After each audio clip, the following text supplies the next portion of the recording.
Hello everyone. How's it going?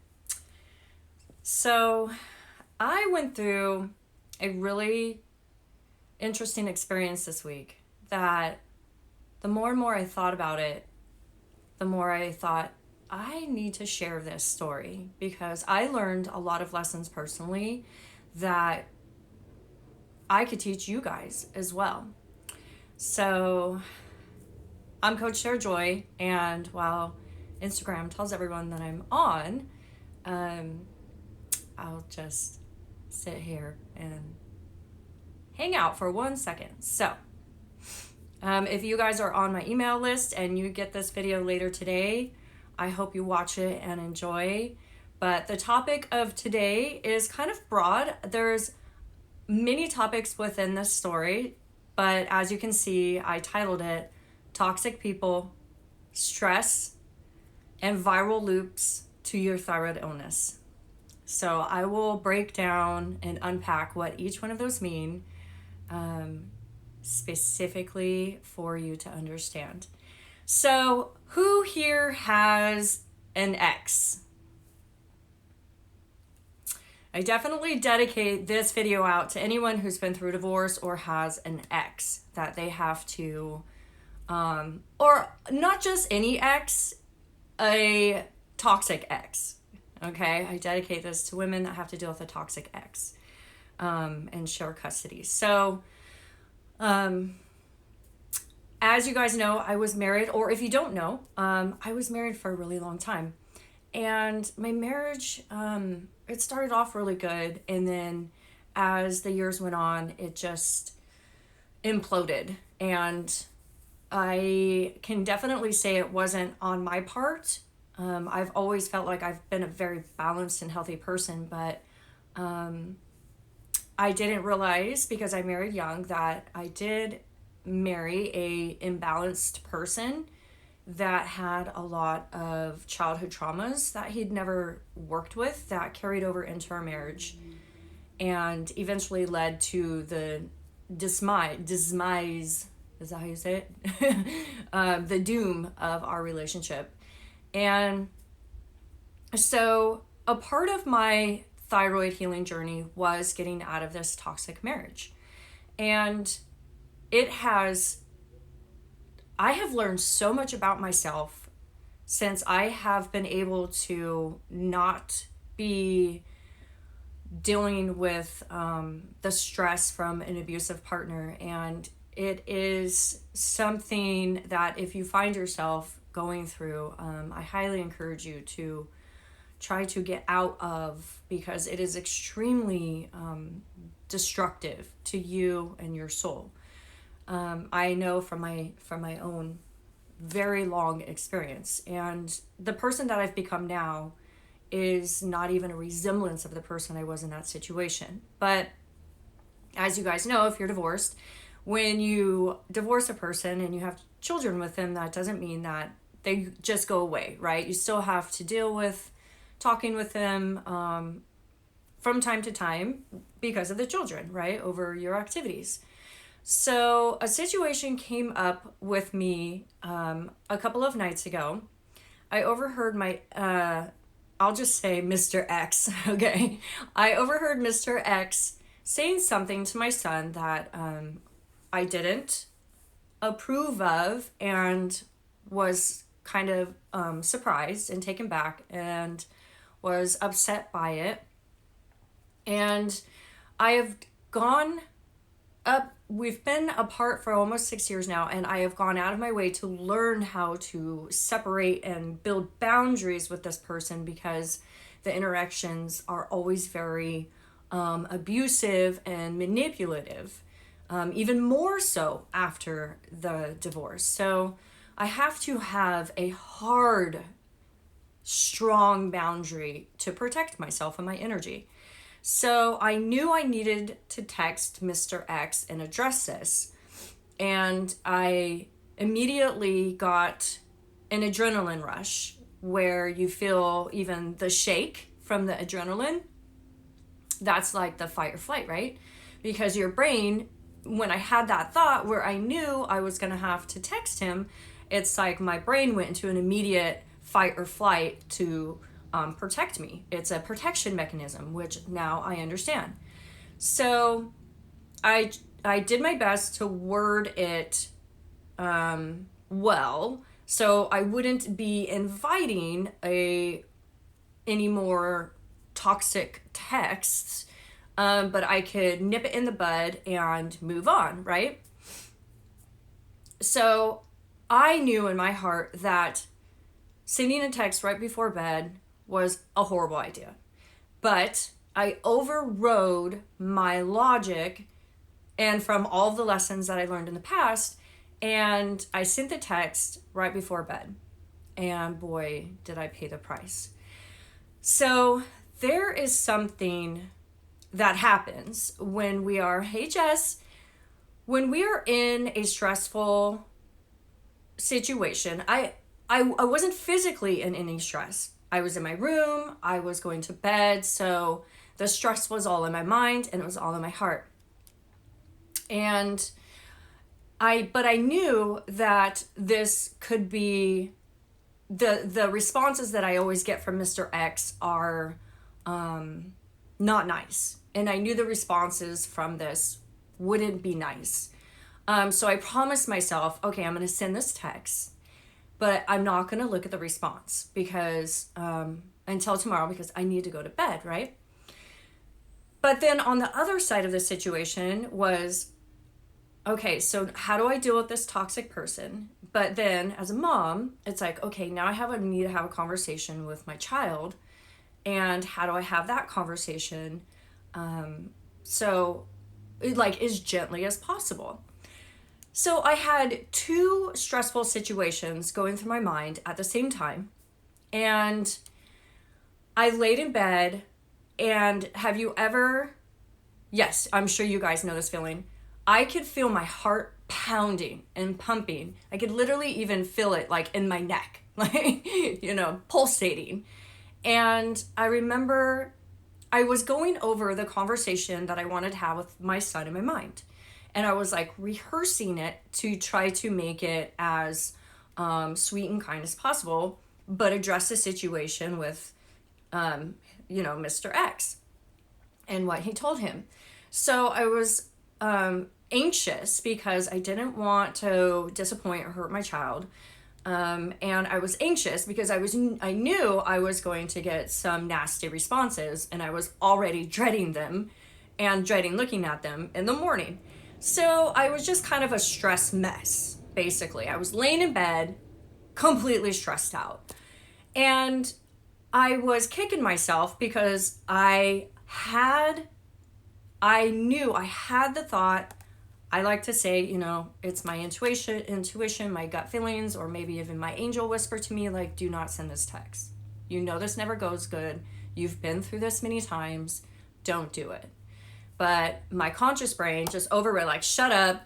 I'm going to just get this. I'm just going to nip this in the bud and take care of. So lesson number 1, follow your intuition. Okay. I ignored my intuition and I paid the price dearly. Okay. So I want to explain some physiological things that are happening to your body in this situation. So in high school, I was subjected to a herpes strain. Our medical community only recognizes a couple of them, and the one that I was told I came in contact with the herpes simplex 1 strain, because my friend had a cold sore on her lip. She used my chapstick. I used a chapstick, and I got a cold sore the next day. So ever since I was in high school, I have been battling cold sores. But I always noticed, and I never put the connection together until the last few years when I started learning deeper about viral attacks. I learned that the reason why I always had a cold sore come on when I was on my period, or when I was coming down with like a cold, was because these viruses that lay dormant in our system attack when our immune system's at its lowest. Okay, so when you're on your period and you're cycling, your immune system is down because your body is using all of its resources and its energy to help the egg get released and the whole process of possible fertilization. And then, so there's that small window when you're cycling where your immune system is down. And I've even heard people, and I've experienced myself, of like, oh, why do I always seem to get sick when I'm on my period? Ta-da, there you go. So, and then when you're actually menstruating for that 3, 5, 7 days, whatever, however long your cycle is, your immune system is again at its most vulnerable. And so I always got my cold sores, and I always griped and complained like, oh, this sucks. Not only am I bleeding, but I got a stupid cold sore too, and I was just never positive or understanding about the situation. So laying in bed that night, feeling my adrenals, I could almost like feel my adrenal glands pumping and pulsating. Like I said, I could feel my heart pounding. And about 30 minutes into this going on, after, because I was so wrapped up in my thoughts and what I was going to say to these people and how I was going to handle it, and like squash it the next day, that 30 minutes into it, I realized, oh my gosh, what am I doing to myself? And because the one thing that I have learned now, and I have been through this many times physiologically to be able to prove it to myself, hence again, unfortunately, when our adrenal glands are in that state of fight or flight, okay? Because I know now that my adrenals and my brain recognize Mr. X as a monster. He's not a good guy in my life. He's toxic. I have to keep him away from me. He's scary. And my body reacts with instant adrenaline rushes to protect me. So I realized, oh my gosh, my adrenal glands are just sitting here bursting adrenaline into my system. Adrenaline is, in this situation, when your body is pumping adrenaline out of the fight or flight system, it is a different blend of adrenaline than we need to go play sports or to, I don't know, like a different physical activity that we would just need energy for, right? Because our adrenals are always supporting us. So the adrenaline, I knew the adrenaline that was being released in my body was just pure acid, and it was just going to burn a hole in me. It was all going to just destroy and weaken my immune system. And I was now mad at myself that I'd poisoned myself, basically. So I'd poisoned myself with my mind. I'd poisoned myself with my corrosive adrenaline. And then the other thing that happens to me, maybe you guys can relate to this, is if I lay awake long enough thinking, I get hungry. And it makes sense, because when your wheels are spinning that super fast, what are you using to think? Energy. Where does energy come from? Food. What does food convert into? Sugar. So I was like, what a shit show I have turned my night into, and it all could have been stopped by not sending that text. I would have been asleep, and so I instantly regretted my decisions. And now I was in like, okay, I gotta fix this. I gotta stop this.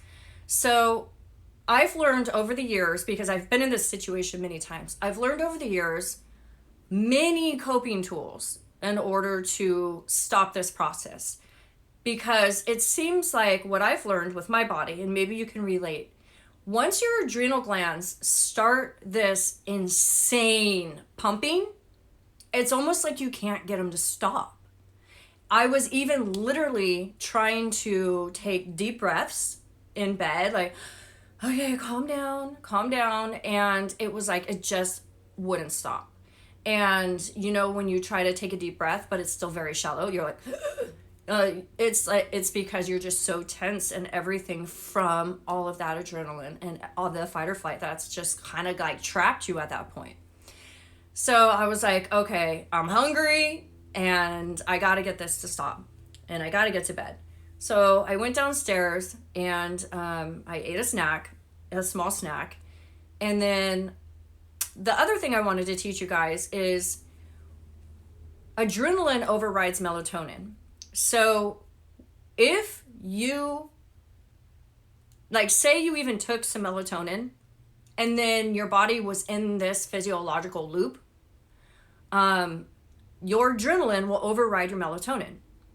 So our brains naturally produce melatonin, right? But you can actually take melatonin as well. So even if you took an oral supplement of melatonin, when you have that much adrenaline going through you at that moment, you won't be able to sleep. It overrides everything. But if you think about it, again, it's a beautiful protection, right? Because in caveman times, if we were honestly that scared, we wouldn't want to go to sleep. We wouldn't want melatonin to put us to sleep. Even if it was night, we would need to stay awake, alert, possibly leave, So it makes sense how you're not tired and you stay awake and you're very alert and your heart's pounding, and the melatonin just doesn't kick in like a normal night when you start drifting off to sleep. That's your melatonin taking over and putting you to sleep, right?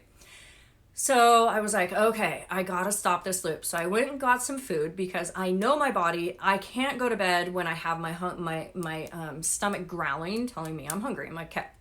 So problem number 1 solved. Got some food. And then number 2, I'm like, okay, I gotta calm this down. So the number 1 tool I've tried journaling on my phone. Paper journaling on my phone. These are all tools over the years. I've tried going down on the ground and doing breathing and stretching.